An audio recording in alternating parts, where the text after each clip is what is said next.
Hey guys, welcome back to another episode of Mossy Smart. This week I was hoping to do a Twilight Princess themed mailbag, and I had asked for a bunch of Twilight Princess questions last week.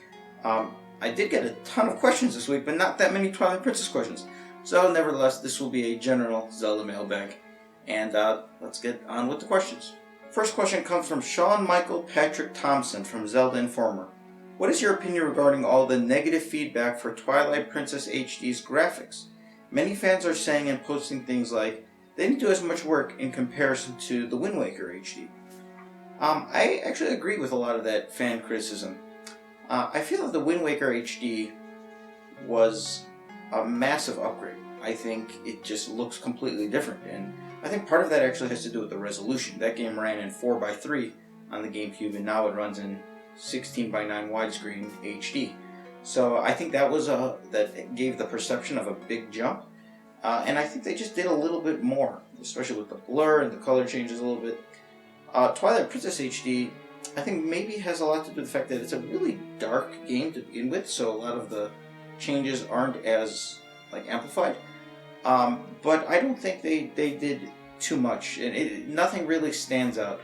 Part of that might have to do with the fact that I played the game on the Wii in 16:9 as well, so I didn't have that resolution jump like I did with Wind Waker. Nevertheless, it is what it is. I think graphically it's the best looking version of Twilight Princess, obviously, and it looks nice.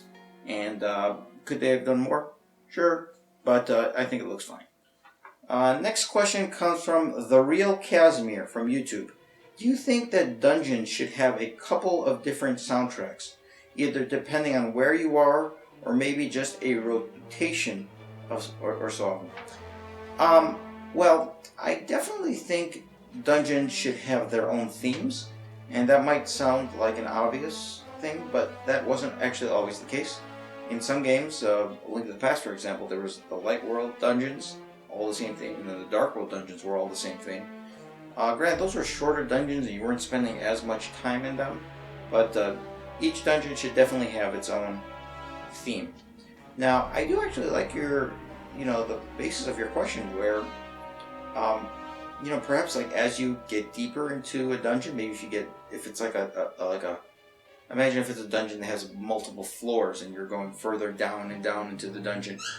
Perhaps each level you go, each floor you go to, it gets a little more scary or dangerous or something. I think that could add to the feel of the game. There's definitely something there, but it's important to have. This might sound generic, but it's important to have good themes. I've been replaying Twilight Princess, and I think Twilight Princess each of the dungeons have their own theme, but they have some forgettable dungeon themes, I think. And really, I think I like Ocarina of Time has some great themes. Some of those dungeons are very memorable, the themes. And Wind Waker had some good themes. Nevertheless, I do like your suggestion. That is a good idea. Nintendo, take note.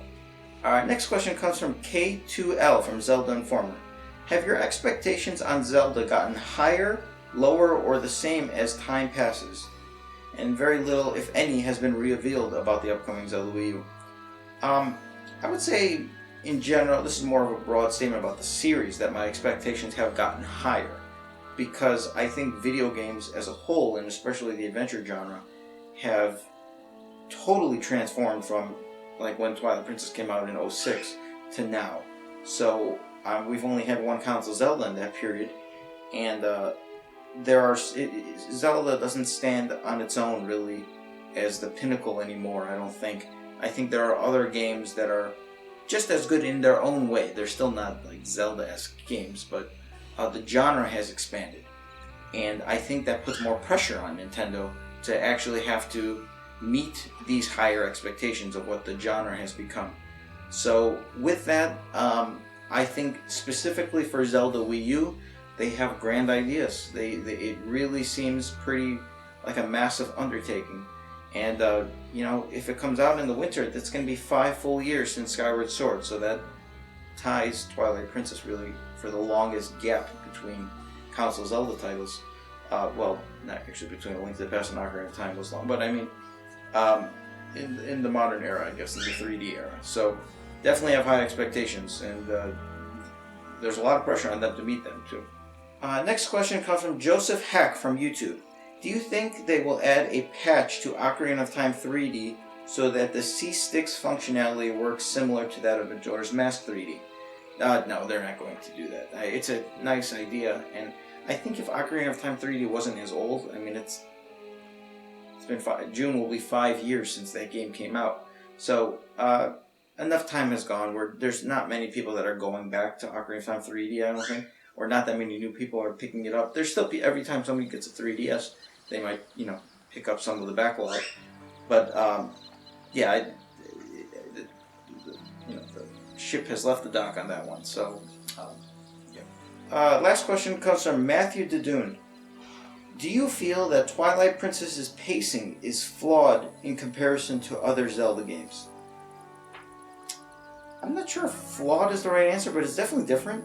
It's definitely very slow, I think, in the first portion of the game. I think the tutorial portion of the game is just too long. The part in Ordon Village, and the goat herding, and the initial Twilight Realm in Hyrule Castle.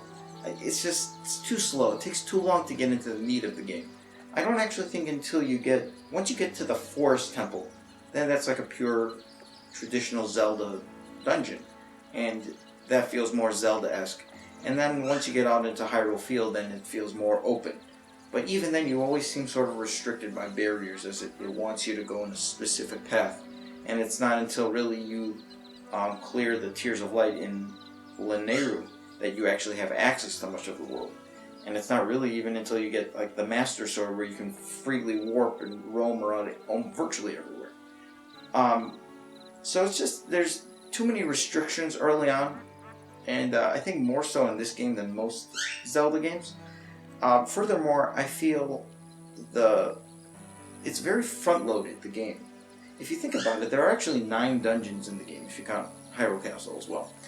And I was having a debate with some of the team members a few days ago, what is the halfway point in the game? And, logic would tell you if there's 9 dungeons, maybe the 4.5, so maybe right when you get to the 5th dungeon. The 5th dungeon is Snow Peak Ruins. Once you get to the 5th dungeon, once you get to Snow Peak Ruins, you are way more than halfway done. And this doesn't even consider the fact that, in general, usually later dungeons are longer. So maybe, logic would tell you maybe after you beat the 5th dungeon would be the halfway point. No, that's not the case. This game is so front-loaded where there's so much going on in the first 3 regions of the game, with the Tears of Light and just the traveling and the back and forth. And I would actually say that maybe beating the Lakebed Temple, or maybe just getting the Master Sword, I would argue that is the halfway point in the game. Even though you've only beaten 3 dungeons and you have 6 more to go.